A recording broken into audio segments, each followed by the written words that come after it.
Authority Local Forecast.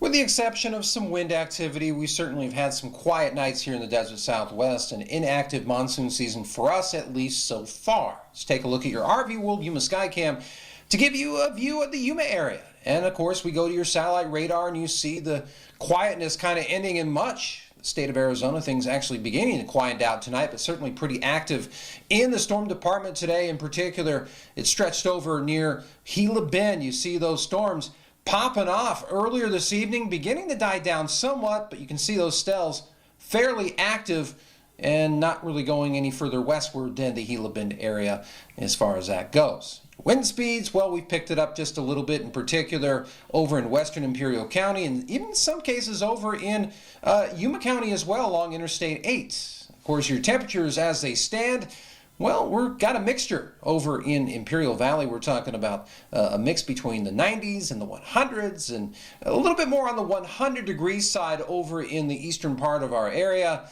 with the lone exception of the Yuma area. Everyone else pretty much hanging on to that triple-digit feeling outside. As far as the near future is concerned, high pressure continues to be the main weather player, and it's all about where it's positioned. So in and around that four corners, you know you're going to get at least some moisture enclosing, at least in our area, but you're seeing it in other parts of the desert, or excuse me, the Grand Canyon state, but certainly getting infiltrated here at home as well. Here's an example. Your dew point numbers, pretty juicy as we get into the evening time.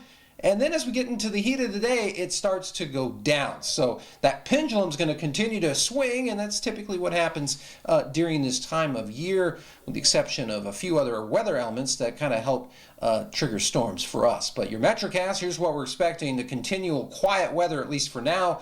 As far as your Thursday is concerned, we'll get to the triple digits, and we should stay there on into the evening as well. Your Yuma International Airport extended forecast kind of gives you the view of, triple digits continuing, obviously, but we're going to keep the above average conditions, or at least we're going to get above average as we get on into the weekend and on into next week as well. Maybe not as much moisture content as we get on through that time also, so that's what we're expecting for the near future.